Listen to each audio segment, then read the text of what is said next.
وَسَيُجَنَّبُهَا الْأَتْقَى الَّذِي يُؤْتِي مَالَهُ يَتَزَكَّى وَمَا لِأَحَدٍ عِندَهُ مِن نِّعْمَةٍ تُجْزَى إِلَّا ابْتِغَاءَ وَجْهِ رَبِّهِ الْأَعْلَى وَلَسَوْفَ يَرْضَى صدق اللہ العظیم۔ الصلاۃ والسلام علیکہ یا سیدی یا رسول اللہ وعلی آلکہ واصحابکہ یا سیدی یا حبیب اللہ۔ اللہ کی حمد و ثنا کے بعد حضور کی بارگاہ میں درود و سلام کا نذرانہ پیش کرنے کے بعد آج ہم میرے آقا کریم صلی اللہ تعالیٰ علیہ وسلم کے ساتھی، غار ثور کا بھی ساتھی ہے اور میرے آقا کریم کے مزار کا بھی ساتھی ہے، وہ ہے حضرت سیدنا صدیق اکبر رضی اللہ تعالیٰ عنہ۔ آپ نے ساری زندگی اپنا مال دین اسلام کے لیے خرچ کیا، اپنی اولاد، ہر چیز کو دین اسلام کے نام پہ قربان کر دیا۔ میرے آقا کریم صلی اللہ تعالیٰ علیہ وسلم نے جب اعلان نبوت فرمایا تو غریب لوگ اسلام کے اندر داخل ہو رہے ہیں، تو میرے آقا نے فرمایا کہ اسلام غریبوں سے شروع ہوا، اسلام غریبوں میں رہے گا اور غریبوں میں ہی ختم ہو جائے گا۔ اور میرے آقا کریم صلی اللہ تعالیٰ علیہ وآلہ وسلم نے یہ اللہ کی بارگاہ میں دعا کی تھی، یا اللہ مجھے بروز قیامت غریبوں کے ساتھ کھڑا کرنا، غریبوں کے ساتھ اٹھانا۔ اور فرمایا غریب لوگ جنت میں امیروں کی نسبت 500 سال پہلے جنت میں داخل ہو جائیں گے۔ امیر حساب دے رہے ہوں گے اور غریب جنت کے نظارے کر رہے ہوں گے۔ تو غلام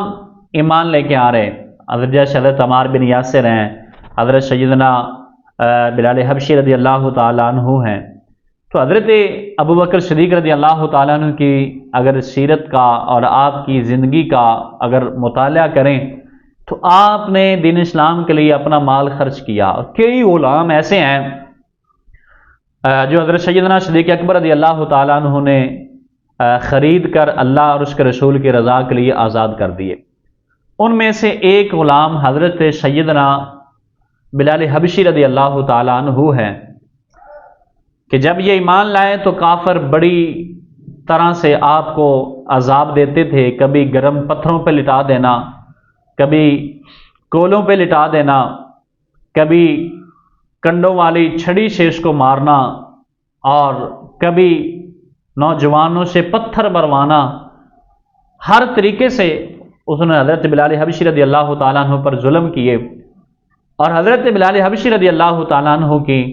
زبان سے یہی نکلتا تھا، آحد آحد آحد۔ تو حضرت سیدنا صدیق اکبر رضی اللہ تعالیٰ عنہ ایک مرتبہ گزرے تو فرمایا کہ یار جب تو نے اللہ کا ہی ذکر کرنا ہے تو دل میں کر لیا کر، مار کھانے سے بچ جایا کرے گا۔ تو آپ نے فرمایا یہ نہیں ہو سکتا، اندر سے کچھ اور ہوں اور باہر سے کچھ اور ہو جاؤں۔ تو فرمایا بس اب زبان پہ اللہ ہی اللہ ہے۔ تو میرے آقا کریم صلی اللہ تعالیٰ علیہ وسلم نے ایک مرتبہ دیکھا کفار حضرت بلال حبشی رضی اللہ تعالیٰ عنہ کو طرح طرح کی سزائیں دے رہے تھے، اور آپ آحد آحد آحد کا نعرہ لگا رہے تھے۔ تو میرے آقا کریم صلی اللہ تعالیٰ علیہ وسلم نے ارشاد فرمایا ان قریب اللہ تمہیں ان کی سختیوں سے نجات دلائے گا۔ اور میرے آقا نے فرمایا ہے کوئی ایسا جو میرے بلال کو خرید کر اس کو آزاد کر دے؟ حضرت سیدنا صدیق اکبر رضی اللہ تعالیٰ عنہ نے جب یہ بات سنی تو آپ بازار میں گئے تھے، امیہ یہ حضرت بلال حبشی کو مار رہا تھا، تو حضرت سیدنا صدیق اکبر رضی اللہ تعالیٰ عنہ نے اس سے کہا کہ اس کو اتنا نہ مارا کرو۔ تو امیہ بن خلف کہتا اگر تمہیں اتنی اس سے محبت ہے تو اسے خرید کر آزاد کیوں نہیں کر دیتے، اسے خرید لو۔ حضرت ابو بکر صدیق نے فرمایا میرے ساتھ بات کرو، میں گھر سے آیا ہی بلال کو خریدنے کے لیے تھا۔ تو حضرت سیدنا صدیق اکبر رضی اللہ تعالیٰ عنہ نے جب امیہ بن خلف کے ساتھ حضرت بلال کی قیمت کی بات کی، اس نے پہلے قیمت طے کی، پھر اس سے مکر گیا، پھر دوسری قیمت طے کی درہم و دینار کی صورت میں، تو پھر آخر کار کہنے لگا کہ اے ابو بکر تمہارے پاس وہ جو غلام ہے وہ بڑا سونا ہے، وہ غلام اس کے بدلے مجھے دے دے، اس کی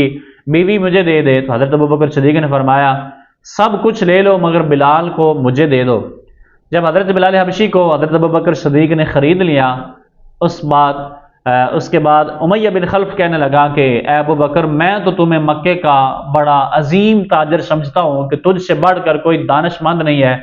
عقل والا نہیں ہے، مگر تو نے آج اتنا گھاٹے کا سودا کیا ہے کہ وہ بلال جس کو کوڑیوں کے برابر کوئی نہ خریدے، اور تو نے اتنی قیمت کے بدلے اور اپنے غلام کے بدلے بلال کو خرید لیا ہے۔ اس وقت سیدنا صدیق اکبر رضی اللہ تعالیٰ عنہ نے فرمایا گھاٹے کا سودا میں نے نہیں بلکہ تو نے کیا ہے، تمہیں بلال کی قیمت کرنی آئی نہیں، اگر بلال کی قیمت تو کرتا تو بلال کو خریدنے کے لیے اگر آج ابو بکر کو بھی بکنا پڑتا تو ابو بکر خود جو ہے وہ بک جاتا، مگر بلال کو آزاد کروا کے لے جاتا۔ اب میرے آقا کریم صلی اللہ تعالی وسلم کے پیارے ساتھی حضرت ابو بکر صدیق رضی اللہ تعالیٰ عنہ نے جب حضرت بلال حبشی رضی اللہ تعالیٰ عنہ کو اٹھایا اور کندھے سے لگایا، اٹھ بلال تیرے خریدار آ گئے، اور حضرت سیدنا صدیق اکبر رضی اللہ تعالیٰ عنہ نے زخمی حالت میں حضرت بلال حبشی کو اپنے کندھوں کے سہارے اٹھایا اور لے گئے، اور جب لے گئے تو میرے آقا کریم صلی اللہ تعالیٰ علیہ وآلہ وسلم نے جب دیکھا تو میرے آقا کریم خوش بھی ہوئے، اور ساتھ میں یہ بھی فرمایا ابو بکر میں نے کہا تھا جو بلال کو خریدے ساتھ میں مجھے بھی ضرور شریک کرے، لیکن آپ نے تو اکیلا ہی خرید لیا ہے۔ تو میرے آقا کریم صلی اللہ تعالیٰ علیہ وسلم کے پیارے صحابی حضرت سیدنا صدیق اکبر رضی اللہ تعالیٰ عنہ نے عرض کیا یا رسول اللہ یہ سب کچھ آپ کا ہی ہے، میں بھی آپ کا غلام ہوں، بلال بھی آپ کا ہی غلام ہے۔ تو عرض کی یا رسول اللہ صلی اللہ تعالیٰ علیہ وسلم میں بلال حبشی کو آزاد کرتا ہوں، آج کے بعد وہ کسی کا غلام نہیں ہے، میرا بھی غلام نہیں ہے، میں اس کو آپ کے سامنے آج آزاد کرتا ہوں۔ تو نبی کریم صلی اللہ تعالی وسلم کے سامنے حضرت ابو بکر صدیق رضی اللہ تعالیٰ عنہ ہاتھ جوڑ کے عرض کرتے ہیں یا رسول اللہ ایک عرض ہے آپ سے کہ بلال میرا غلام ہے، اس کو میں نے خریدا ہے اور اس کو میں نے آزاد کر دیا ہے، یا رسول اللہ میں آپ کا غلام ہوں، لیکن یا رسول اللہ صلی اللہ تعالیٰ علیہ وسلم بلال میرا غلام ہے، بلال کو میں نے آزاد کیا ہے، پر یا رسول اللہ میں آپ کا غلام ہوں، یا رسول اللہ مجھے کبھی بھی آپ آزاد نہ کرنا، یا رسول اللہ مجھے کبھی بھی آپ نے آپ سے جدا نہ کرنا۔ تو گرامی قدر حضرات جب حضرت بلال حبشی کو حضرت سیدنا صدیق اکبر نے خریدا اور پھر آزاد کر دیا تو لوگ آپس میں باتیں کرنے لگے کہ بلال کا کوئی احسان ہوگا ابو بکر صدیق پر جو آج اتنا مہنگا اس نے خریدا اور اس کا احسان جو کا بدلہ دے دیا، یا اس کا کوئی احسان امیہ بن خلف پہ ہوگا۔ اس طرح کی لوگ باتیں کرنے لگے کہ ابو بکر صدیق نے امیہ سے بلال کو کیوں خریدا، اور معاشرے کے اندر مختلف جو ہے جتنی زبانیں اتنی پھر باتیں بننے لگیں، مگر سچا یار وہ ہوتا ہے، وفادار وہ ہوتا ہے جب یار کی باری آئے تو پھر وہ جو ہے وہ کھڑا ہو جاتا ہے۔ اس وقت حضرت سیدنا صدیق اکبر کے بارے میں جب باتیں ہو رہی اس وقت رب تعالیٰ نے فرمایا میں اپنے یار کے بارے میں بتاتا ہوں کہ اس نے غلام کیوں آزاد کیا ہے، یہ لوگ باتیں بتا رہے ہیں۔ فرمایا وَسَيُجَنَّبُهَا الْأَتْقَى، میرے اللہ کریم نے فرمایا اور بہت اس سے دور رکھا جائے گا دوزخ سے، کس کو؟ ابو بکر صدیق کو۔ الَّذِي يُؤْتِي مَالَهُ يَتَزَكَّى، اور جو سب سے بڑا پرہیزگار ہے، وَمَا لِأَحَدٍ عِندَهُ مِن نِعْمَةٍ تُجْزَى، فرمایا کہ جو سب سے بڑا پرہیزگار ہے جو اپنا مال دیتا ہے اس لیے کہ وہ ستھرا ہو جائے، پاک ہو جائے،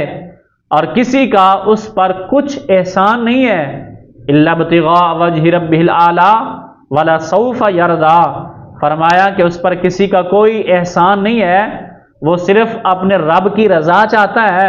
جو سب سے بلند ہے اور بے شک قریب ہے کہ وہ راضی ہوگا۔ تو اللہ تعالیٰ نے آپ کی شان کو بیان فرمایا کہ ابو بکر پر کسی کا کوئی احسان نہیں جو جتلانے